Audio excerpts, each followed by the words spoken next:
Hi, and good morning. My name is Dean Bonner, and I'm the Associate Survey Director at the Public Policy Institute of California. Welcome to our virtual program today, featuring the findings of our latest statewide survey on Californians and their government.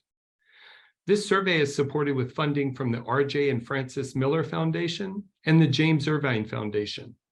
And today's event is supported with funding from the PPIC Corporate Circle and the PPIC Donor Circle. We'd like to thank them for their support. For today's program, my colleague, Deja Thomas, will walk you through some of the key findings from the survey, and then we'll discuss a few takeaways and answer questions from the audience. If you have a question, please send it along with your name and organization to the email address on the screen, ppiceventquestions@gmail.com. As a reminder, PPIC is a public charity and does not take or support positions on any ballot measure or legislation, nor does it support, endorse, or oppose any political parties or candidates for public office. At this time, I'd now like to welcome my colleague and survey analyst, Deja Thomas, to present the findings. Hi, Dean. Thank you for the introduction, and thank you all for joining us today and for your interest in this work. Give me 1 second to share my screen. Okay, first, I would like to acknowledge my co-authors on this report, which include Dean, our Associate Survey Director, as well as a new member on our team, Survey Analyst Lauren Mora, who we hope to have you all meet soon, and also Survey Director Mark Baldessari. I'd also like to acknowledge our funders for this survey, the R.J. and Frances F. Miller Foundation and the James Irvine Foundation. Without their support, this work would not be possible. This survey is part of our Californians and their government series, which is now in its 25th year. The survey has covered many state and national issues since the year 2000. And for those of you who might be joining us for the first time or might be unfamiliar with the PPIC statewide survey, its mission is to provide timely, relevant, nonpartisan data on political, social, and economic opinions, which we hope will be used to help inform and improve state policymaking, raise awareness, and encourage discussion. The PPIC survey covers public perceptions, attitudes, and policy preferences. And since the start of the survey, PPIC has provided a voice for more than 400,000 Californians on more than 200 general, issue-specific, and regional surveys. This specific survey was conducted online from August 25th through September 5th using the Ipsos Knowledge Panel. All interviews were conducted in either English or Spanish according to respondent preferences, and our sample today includes over 1,600 California adults, including roughly 1,100 respondents who we've identified as likely voters. The margin of error is 3.1 for adults and 3.7 for likely voters. When asked to name the most important issue facing the state today, jobs, the economy, and inflation was named most often, followed by homelessness, then housing costs and availability. Fewer named environment and climate change or crime, gangs, and drugs as the most important issue. Jobs, the economy, and inflation was named most often across partisan groups, with more variation across parties when it comes to some of the other issues that were among the top 5. A majority of Californians say the state is going in the wrong direction, compared to over 4 in 10 who say it is going in the right direction. And the share saying things were going in the wrong direction has been steadily increasing since a year ago, and the majority have said this since June this year. Today, about 2 in 3 Democrats say that things are going in the right direction, while about 2 in 3 independents and 9 in 10 Republicans say things are going in the wrong direction. About half or more across demographic groups and regions say this. A solid majority of adults and likely voters expect bad economic times in the next 12 months, with fewer expecting good times. And the share saying they expect bad times ahead has been similar since July last year. Today, overwhelming majorities of Republicans and independents expect bad times, compared to about half of Democrats, and about 6 in 10 or more across demographic and regional groups say this.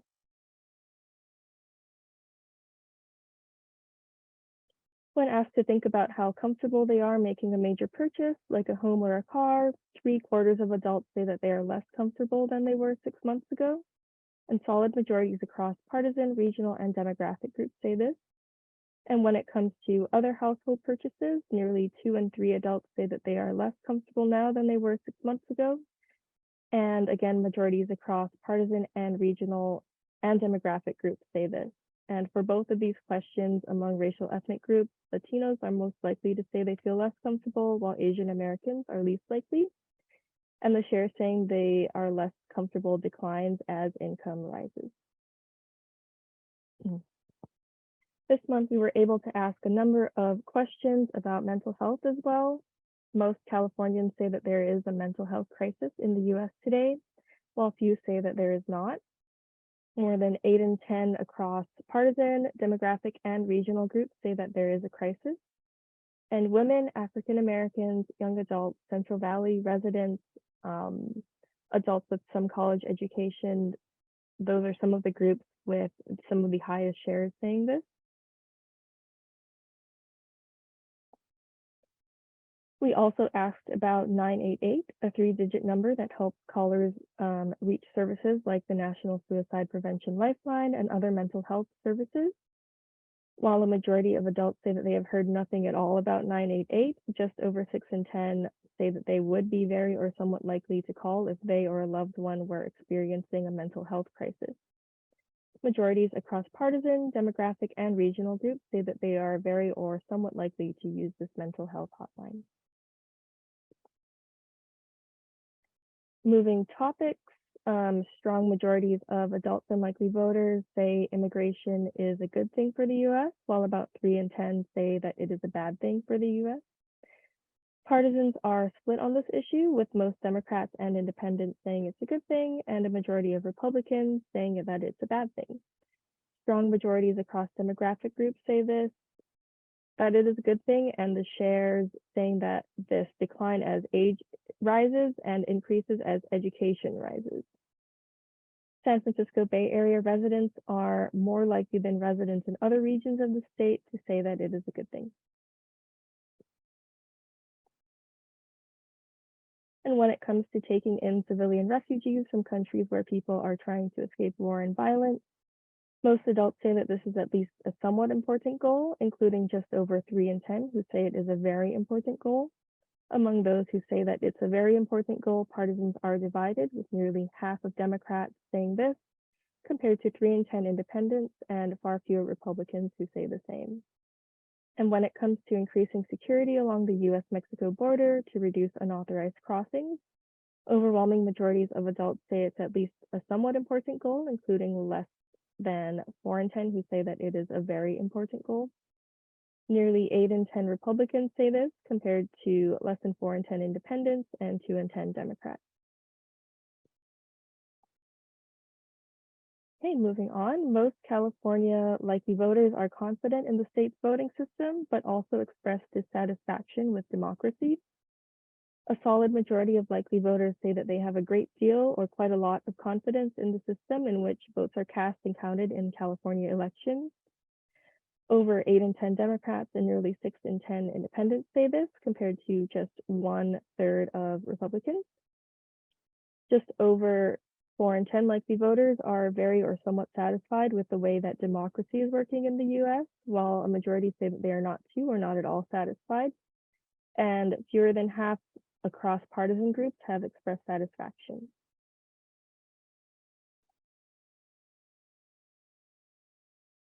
To get an early read on the 2024 election, 3 Democratic members of Congress are among the top 3 in terms of support for the race to replace Senator Dianne Feinstein. 2 in 10 likely voters say they would vote for Adam Schiff if the election were held today. 15% say they would vote for Katie Porter, and Barbara Lee holds 8% of the vote. Back in July, these 3 candidates were polling in the teens.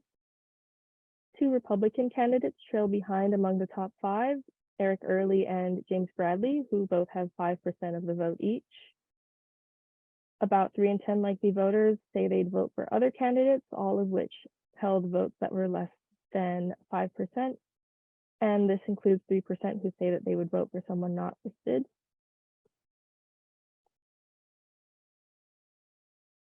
Republicans in the state will be voting in the March presidential primary next year, with the second GOP presidential debate, I think, scheduled for today, if I saw the news correctly. Donald Trump leads with a 34-point margin from the next candidate, which is with a 48% vote, which is similar to findings that we saw in July. Today, Ron DeSantis has 14% of the vote, followed by 7% for Nikki Haley and another 7% for Mike Pence, and 5% supporting Liz Cheney among the top 5. 16% say they'd vote for other candidates, including 4% who say they'd vote for someone else not listed. And for both of these questions, I do want to mention checking out our top lines for the full list of candidates that were included in the survey. If the November 2024 election were held today and these were the candidates, a majority of likely voters in California say they would vote for Joe Biden over Donald Trump by a wide margin, with 57% saying they'd vote for Biden and 26% for Trump. In our July survey, shares were similar. And as one might expect, Democrats were more likely to support Biden and Republicans were more likely to support Trump. Independents lean toward Biden, with 50% saying they'd vote for him and 20% saying they'd vote for Trump. Interestingly, 12% of likely voters say that they would vote for someone else, and 2% say they would vote for neither or would not vote for president. A majority of adults approve of Governor Newsom, with most Democrats in approval, Republicans disapproving, and independents divided. Fewer than half approve of the state legislature, with most Democrats approving, while most Republicans and independents disapprove. And half approve of Biden, with most Democrats, with half approve of Biden, with most Democrats approving compared to majorities of Republicans and independents who disapprove. Approval is lower for U.S. Congress, with about a quarter of adults in approval. Most partisans across the board have expressed disapproval in this area. Approval is also low for the Supreme Court, with 3 in 10 adults approving. A majority of Republicans approve, compared to far fewer Democrats and independents. Most adults disapprove of the Supreme Court's decision to overturn Roe v. Wade, while just a quarter approve. A solid majority of adults disapprove of the Supreme Court's decision that a website designer can deny same-sex customers services seeking a wedding website, while about 4 in 10 approve. And when it comes to the decision to restrict the use of race as a factor in college admissions, Californians are divided, with about half saying they approve of this. For all 3 of these items, partisans are divided, with most Democrats approving and most Republicans disapproving. Independent approval only reaches a majority when it comes to the Supreme Court's decision on restricting race. Our survey covered other topics as well, and some of them are listed here. I would encourage you to take a look at the survey report, crosstabs, and time frames on our website, and please stay tuned for other upcoming blogs covering these issues and many more that aren't listed here, because this survey is absolutely packed. Okay, that concludes the presentation, but I would like to remind everyone in the audience to please submit your questions at ppiceventquestions@gmail.com. And please include your name and the name of your organization that you're with. With that, I'd like to welcome Dean back for the key takeaways. Thanks so much for that great presentation. I just have to echo what Deja says, that there's so much interesting material. You know, we were not able to cover probably even a third of what there actually is in the actual report. So I would encourage everyone, as Deja said, to go to the website. You can find crosstabs and time trends on this among adults and likely voters, to really give you a chance if you really want to dive into some of these other topics that we weren't really able to cover here. You know, before getting into the Q&A, I do want to talk for a few minutes about a few items that I found noteworthy in this survey.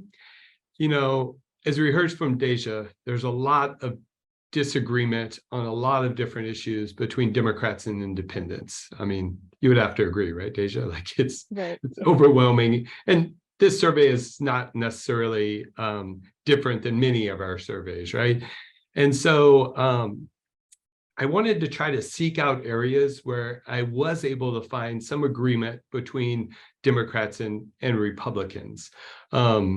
Just trying to skew a little more positive, and it was kind of tough to find some areas of agreement, but there was some agreement. Starting off with the first question in the survey, we did find that partisans are aligned regarding jobs, the economy, and inflation being the most important issue facing the state, with nearly 3 in 10 saying this among Democrats and Republicans, as well as among independents.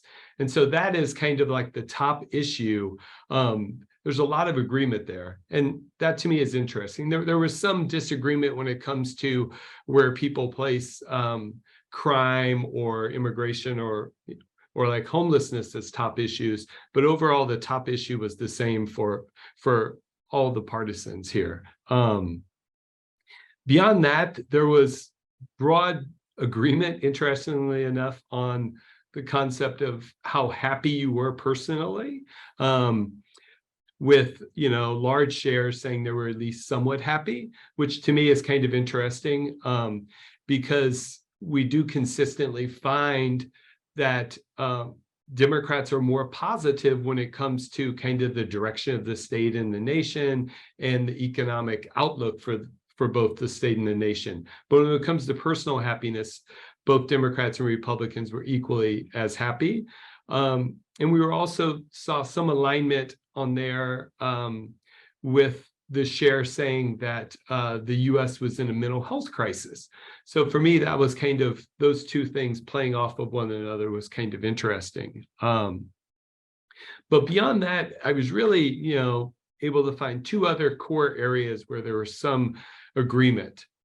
The first being, and I should note that this doesn't mean that Democrats and Republicans necessarily held the same views, but on the issue of how Californians felt about other state governments sending migrants to California, namely Sacramento via airplane and Los Angeles via bus, we did find broad partisan agreement on that. It is kind of noteworthy that 8 in 10 Democrats compared to 64% of Republicans held that view, but it was still a majority. And so there was a lot of agreement there. While on a lot of the other immigration questions that we covered, and Deja covered some of this, there was a lot of disagreement when it came to whether or not the border is a crisis or whether or not we should be sympathetic to some of the groups that are coming to the US. But there was broad agreement on this concept of whether or not they approve or disapprove of migrants being sent from other states. And then the other broad area of agreement that I was able to find was that both Democrats and Republicans have unfavorable views towards the opposing party. We find that about 7 in 10 Democrats and 7 in 10 Republicans have unfavorable views of the opposing parties. Among independents, we find 8 in 10 have an unfavorable view of the Republican Party, and 2 in 3 have an unfavorable view of the Democratic Party. And this I mention this because there is record high unfavorable views at this point towards both parties. And so I think that while there are these differences, I think Californians overall do have negative views towards the political parties as they stand right now. And in fact, and I'm not sure if I'd share this before, Deja, we find that about 1 in 3 Californians say that they have an unfavorable view of both political parties. And to me, that was kind of surprising because, you do have half, saying they view the Democratic Party favorably and 3 and 4. But yeah, so 1 in 3 view both parties unfavorably. And that's actually up 11 points from just 2 years ago when right before the recall vote. And so this is noteworthy because, this kind of, while California is a somewhat solid blue state, it doesn't mean that everyone is happy with the political parties as they are today. It's noteworthy that half of independents say they have unfavorable views of both political parties. To me, that's kind of interesting. And while just 1 in 4 Republicans and 1 in 4 Democrats have unfavorable views of both parties. And I'll close by just adding that this negativity has actually led to a record high share, 71% of Californians saying that the 2 major parties do such a poor job representing the American people that a third party is needed. And this includes 8 in 10 independents, 7 in 10 Democrats, and 6 in 10 Republicans who say this. And so even though, once again, even though California is a blue state, there is this feeling among Democrats and among Republicans, but especially among independents, that, a third party might be a good thing. And so I think that, that's something to consider when we look at all of this partisan disagreement. So at this point, I do want to make sure we leave some time for Q&A. And as a reminder, you can still go ahead and submit your questions to PPIC event questions@gmail.com. And that's something that we definitely want to hear what you have to ask. So we do have at least a couple that have come in while we've been talking. And the first one is, Californians say jobs, inflation, and the economy are the top issue facing the state. Has there been any shift over the past year or so in this kind of perception? Deja, do you want to take the lead on this one? Yeah, sure thing. This is a good question, and something I'm usually curious about when we ask this question, especially since we don't typically show it in our public time trend documents. But anytime we do run it internally, it is also always very interesting to look at. But looking back to the beginning of 2023, jobs, economy, and inflation has been named the top issue all year. I believe that's what I saw. With similar shares saying this in all of our surveys this year where we did ask that question. And even if I think about the survey even further back, for example, January 2022, COVID-19 was still the most mentioned issue. And though, but sorry, but by the time we would ask the question again in May, jobs, economy, and inflation would become the most important issue. And it would remain that way for the rest of 2022. And it's a trend that we've continued to see up until now. So I'm kind of curious to see how long this will keep being the top issue, so to speak. Dean, was there anything you wanted to add?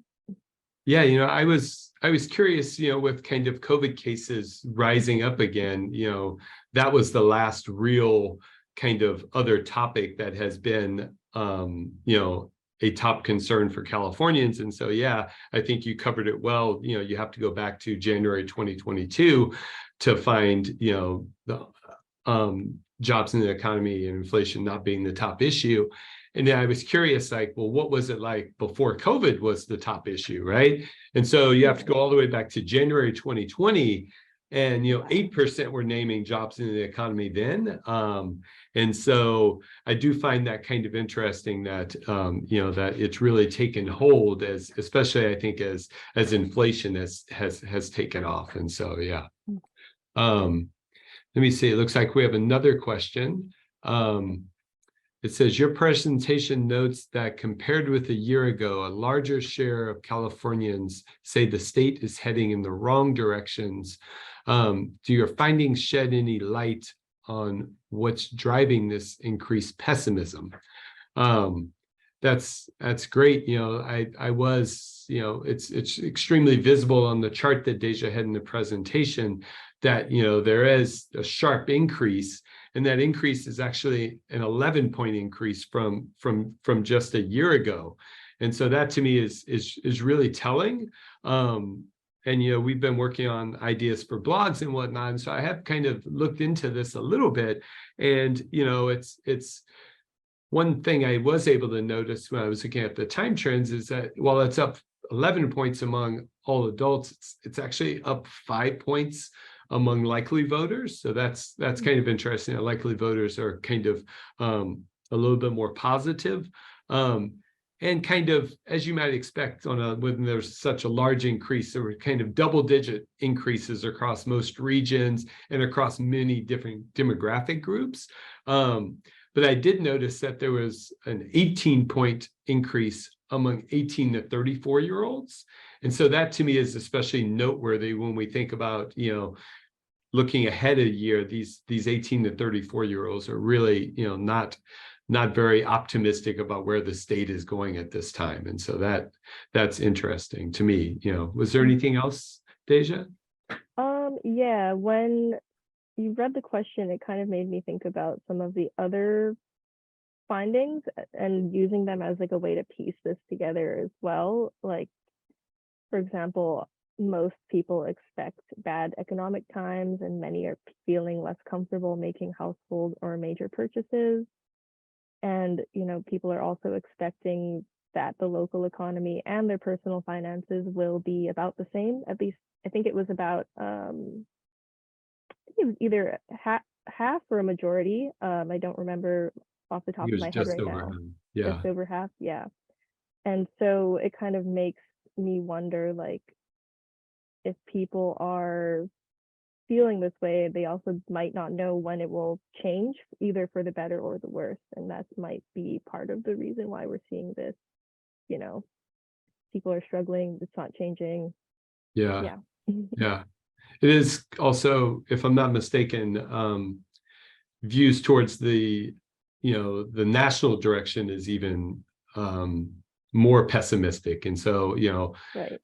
Some of this, I think people are, while they're pessimistic about the state, there's also this pessimism about the national government as well, or the national outlook. And so, yeah. So we have another question. And please remember, if you want to put your name and organization, that would be great as well. But this question asks, recent months have seen potentially key developments related to the Republican presidential primary, including the indictments of Donald Trump and the first primary debate, which, of course, Donald Trump did not attend that one or won't be attending tonight's either. But the question asks, does your survey show any change in the dynamics of this race in California? Yeah, we've asked, this is the third time now we've asked the Republican primary question, and each time it's been about 50%. Today it's 48% supporting Trump. So he's really had no real impact on his top line number. But when I was kind of looking at this to see where there was change, what's interesting is that while his number really hasn't shifted, his gap between Trump and his nearest competitor has actually been growing. And today it's up to 34 points. While earlier in the year it was 25 points or 29 points for our other surveys. So what we've seen is that while Trump's number has stayed pretty stable, we've actually seen specifically Ron DeSantis, Florida governor, his number has actually dropped. I believe it is now 7 points since our first survey. And so we've actually seen this growth in kind of the lead for Trump, which is really interesting given the indictments and the fact that he was not on the stage. But it doesn't seem like any of this is really impacting at least how Californians, and if you look at the national polls, I think that's probably the same as well. But yeah, you have anything to add, Deja? No, I think you just about covered it. I was going to mention those like breaks too, but yeah. Yeah, it's fascinating how stable his support has been, and the horse race with him and President Biden has also been fairly stable as well, and so Right. no real movement there either. Let's see it. Another question. It says your findings show that an overwhelming majority of Californians say there's a mental health crisis in the U.S. Do you see any connection between the COVID-19 pandemic and mental health issues? I'll I let you can take this one, Deja. Yeah. Okay. Yeah, so the good thing is that we're able to ask a number of questions related to mental health in the September survey, and even a couple that cover the effects of the pandemic on mental health. So I'm pleased to have a chance to talk about them since I couldn't mention them earlier. But according to this survey, about 1 in 3 Californians say that the COVID-19 pandemic has had a negative impact on their own mental health. A majority say there was no impact, and 5% say that there was a positive impact. So it was kind of, I don't know if I was expecting that when we fielded this question, but that is what came out. But anyway, there weren't too many big differences looking at our demographic and regional breakdowns compared to the overall, with about 3 in 10 or more across regional, demographic, and partisan groups saying that the pandemic has had a negative impact on their mental health. We were also able to ask parents about how the pandemic may have impacted their children's mental health, and found that 4 in 10 parents with children under the age of 18 in the household say that it has had a negative impact. And I don't know if we'll ever ask the question again, but I do think it was a very interesting one. Yeah. Yeah, I would agree. And there's the ability to admit that something's had a negative impact on your mental health is kind of it is something, even though this online survey and social desirability is much less, it is kind of one of those things where you do wonder, like, has there been more of an impact? And I was kind of surprised, given, we've asked about working from home and these other things that have occurred during the pandemic, and there's been positive views about that. So I was a little surprised that there was so few people saying that it's been a positive impact, because some people may think the flexibility that they now have with working from home and whatnot might, give them, a better mind state. They're not commuting, they're not driving on the freeway and all the road rage and whatnot. But yeah, it's hopefully something that we're going to be able to come back to, especially because the governor's bond that will be upcoming on with mental health. We're hopeful to come back to this. And so, yeah. So we have another question. This one's about the Supreme Court. And it says, what do you think the findings concerning the Supreme Court rulings say about how Californians view the court?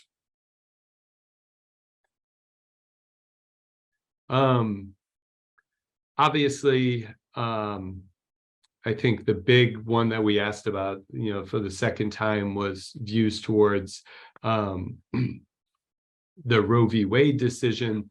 A lot of disapproval there, and that's kind of led to a situation where we have seen a decrease in approval of the Supreme Court, with just 3 in 10 saying they approve of the Supreme Court, and that's down, I believe, 7 points from just earlier this year. It's noteworthy that if you just go back to 2017, I believe it was right around the time of the Gorsuch-Garland kind of situation, where there was a majority of Californians approving of the Supreme Court. And at that point in time, it was a deadlocked Supreme Court, 4-4, but with the knowledge that Garland was not going to be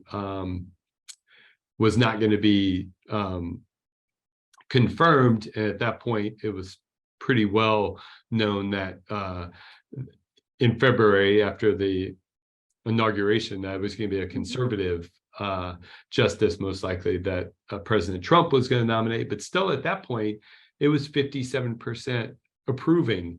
And this question's tough to really get a track on because we haven't really asked it as much as we would have liked.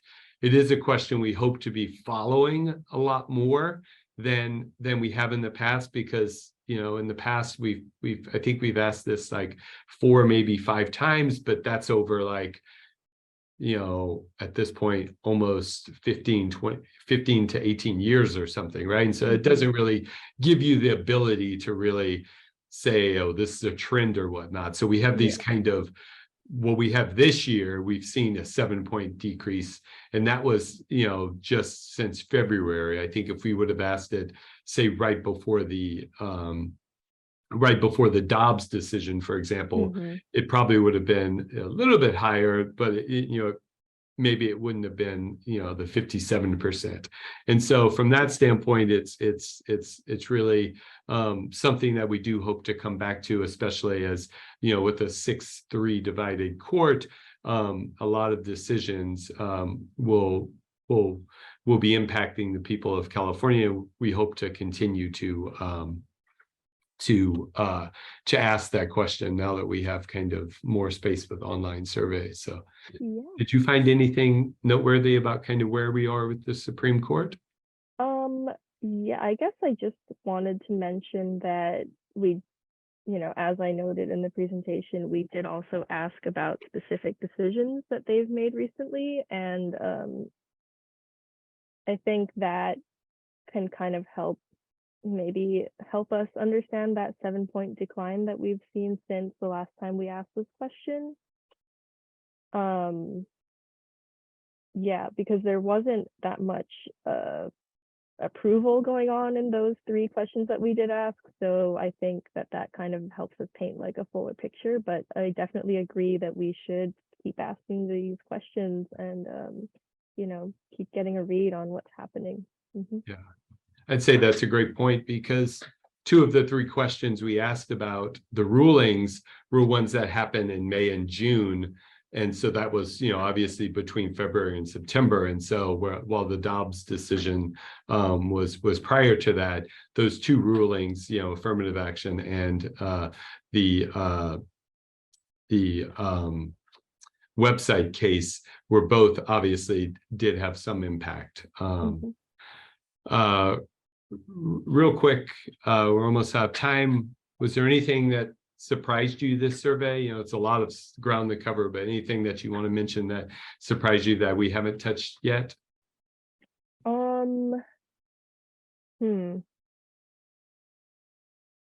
We kind of did talk about this, but I do think our question that we asked about race as a factor in college admissions, I did think that the findings were interesting. I don't know what I was expecting per se when we fielded the question, but I did find that like lukewarm, like half support, kind of interesting. And I kind of wanted to dig deeper in there. And so I looked at the pretty obvious group, racial ethnic groups, and I noticed that whites are the only group where that reaches a majority, while most of the other racial ethnic groups in our survey they were also a bit lukewarm.